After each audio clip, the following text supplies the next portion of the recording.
Many that were demanding economies be shut down like there's a switch for it now bemoan that they can't be turned on by a switch.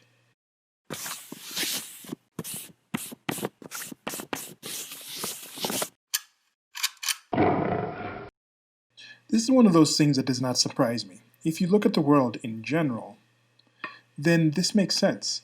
People don't have that good of an idea of how the economy works. And this is any economy. I'm just talking about the basics of economy, not even the globalized economy that actually exists. One of the first things I actually started thinking about with this pandemic during it was during December actually when I started hearing about it, had a conversation, and my thoughts for it were the economic effect is going to be a lot higher than any actual effect from the direct virus, from deaths actually happening from the virus. At least at that time, I was certain the economic effect was going to be higher, unless I heard a lot of different information about the virus. But from what I heard about the virus, and just having some kind of knowledge about what human beings can do against certain viruses, the whole time I was like, okay, this doesn't seem that bad, this doesn't seem that bad, this doesn't seem that bad. And that seems to be what has happened after all this time. Now, there could be more information coming out about the virus itself, but from what I'm seeing, there's more information coming out about how you can combat the virus and how the actual harm from the virus is a lot lower than anyone had predicted. But the actual economic one, that's the one that I got wrong, because this was my thoughts when I was just thinking, like, wow, okay, so the Wuhan province, Wuhan city, Hubei province, that area was something for like 14% of the manufacturing in China. And that was being shut down. One example I remember talking about was just with some people here in Nairobi, Kenya, where it's having a conversation. I was like, even look, even if it's a simple thing where you're not getting actual goods directly from China, there could be somebody who has like a bakery, and then they actually ship their actual, they deliver and they ship their actual cakes and things like this in certain plastic containers. But those plastic containers are sourced from China. They could be sourced from the Hubei province, or even if it's not the Hubei province itself, it's sourced from somewhere else, and then somewhere where the things are actually made, they actually need something from the Hubei province in order maybe to actually have the casts to actually, or the stamps to make this kind of plastic case that is for the cakes.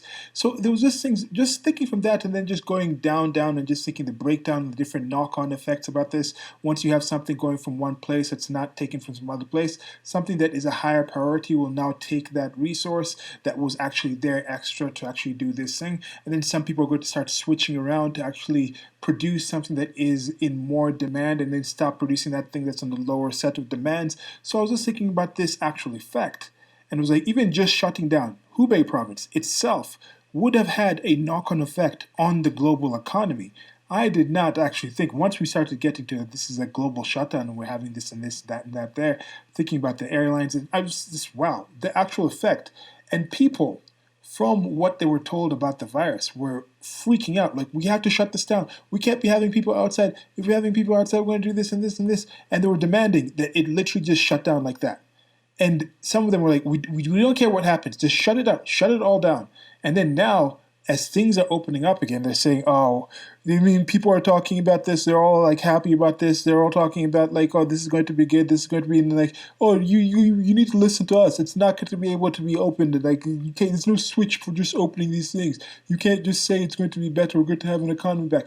But that's the exact reason a lot of people were saying, hey, let's slow down. Before we start shutting some of these things down, let's actually wait and see how dangerous this is. Because the actual effect of these things, shutting down these machines, is not that simple. There's going to be unintended consequences. I'm not in the actual camp that thinks, specifically in the United States of America, that the Democratic Party on the left, that some people are targeting, like actively targeting small businesses to shut down.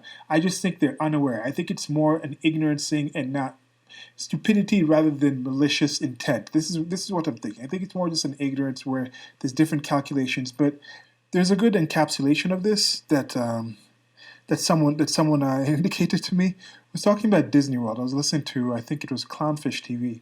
They were talking about Disney World itself, the parks, and they were talking about reopening these things and how with some of these things, you look at some of these rides. It's a small world after all. There was one ride they were talking about in particular that has, you look at it and you say, okay, it's just the seats. Every time this ride goes around, there's maybe 50 people on the ride itself, and they go around the seats, they go around the place, and they come back. But to do that, the amount of machines and the power and the calculations and the organization to get this whole thing going, the animatronics, the water pumping, the people coming out, the lights, the flashing, the music, and all these things, the coordination of that is hundreds of thousands of parts probably. When you're talking about just going down to the actual nuts and bolts of everything and the calculations and it's hundreds and thousands of calculations and things have to happen for these 50 people to just get this right. Now, when you maintain this, when you keep it on, it's easier to troubleshoot some of the few things that happen during the process. Every day you can come in and you have that process. But when you shut down the entire ride for a certain amount of time, some of the things that were working because of just the momentum of it going and the different levels that you actually troubleshoot these things start piling up. And restarting it isn't as simple as just turning the light back on. Even if all these things are still there, even if we have all the same people who are in those same jobs, who are doing these same things for those same reasons, are still there, and those reasons still exist. It's not just as simple as plugging those things back in, turning the on switch, and this is going to be a tough process for a lot of people. But I think it's going to be more positive because we're going to find ways to rethink certain things, look at certain things like, were we doing that in the right way? When they turn this right on, they might find out, okay, maybe we don't need half these animatronics. Maybe we don't need those 2, 3 guys there. We can take them out, or we can rewire this in a better way to streamline this thing, or these 4 sections can be powered by this one thing in a more conducive way. So there might be a positive way to do this. But in that entire process, as I mentioned, there's going to be animatronics that are taken out. There's going to be people that are going to be removed. And some of these things being removed had other people working on those things to maintain them, and they might lose their jobs. So this is going to be a process that's going to have some pain for a lot of people. It's going to damage a lot of people. But I think in general, we're all going to benefit from what happened. So that's it for now. It's part of my shorty series where I expand on short thoughts and engage you, and hopefully you can let me know what you think in the comment section. There's links below to a merchandise store as well. There's liking, sharing, and subscribing. Until next time, goodbye.